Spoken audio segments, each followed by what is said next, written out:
What if prioritizing God could transform your daily life?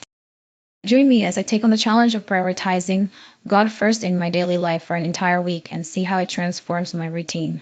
In a world where our lives are filled with endless distractions and commitments, it's easy to let our faith take a backseat. But what if I told you that putting God first could be the key to unlocking a deeper sense of purpose, joy, and fulfillment in your life? Today, I want to talk about the importance of prioritizing God in our daily lives and how it can bring about a profound transformation in our spiritual growth and personal development. Many of us know that we should be prioritizing our faith, but somehow, it always seems to get pushed to the side. We get caught up in our busy schedules, social media, and the constant demands on our time. And before we know it, our spiritual lives start to suffer. We struggle to find time for prayer, scripture reading, and reflection, and as a result, we feel disconnected from God and unfulfilled in our lives. I think we can all relate to the feeling of being stuck in a rut, spiritually speaking. We know we should be making time for God, but somehow, it just doesn't seem to happen. Maybe we feel like we're just too busy, or maybe we're not sure where to start. Whatever the reason, it's easy to let our faith fall by the wayside. But I want to challenge you to think about what would happen if you made God a priority in your daily life. What if you started your day with prayer and scripture reading, instead of scrolling through social media?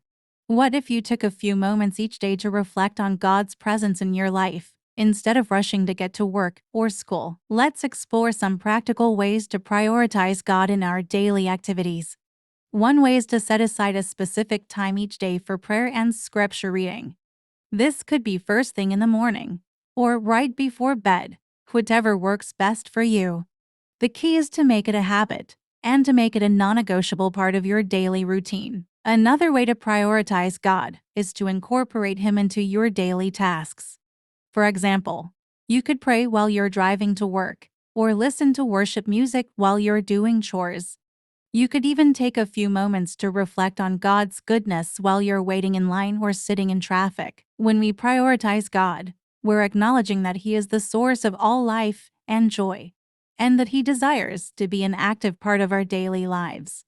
We're not only deepening our relationship with Him, but we're also setting ourselves up for a life of purpose and fulfillment. I want to share a personal story with you that illustrates the impact of prioritizing God. A few years ago, I was going through a particularly tough time in my life. I was feeling lost and alone, and I didn't know how to move forward. But one day, I decided to take a step of faith and prioritize God in my daily life. I started setting aside time each morning for prayer and scripture reading, and I made a commitment to seek Him first in every decision I made. It wasn't easy, but slowly but surely, I started to feel God's presence in my life in a way that I never had before. I felt a sense of peace and calm that I couldn't explain, and I started to see things from a new perspective. I realized that God was with me every step of the way, and that He had a plan for my life that was far greater than anything I could have ever imagined. As we come to the end of this video, I want to leave you with a challenge. I want to challenge you to take 1 week and prioritize God in your daily life. Set aside time each day for prayer and scripture reading, and see how it transforms your routine. I promise you that it will be worth it, and that you'll start to see the fruit of your labor in no time. Thanks for watching, and I'd love to hear from you in the comments below. How do you prioritize God in your daily life, and what challenges do you face in making Him a priority? Be sure to subscribe for more inspiring content, and let's continue to grow in our faith together.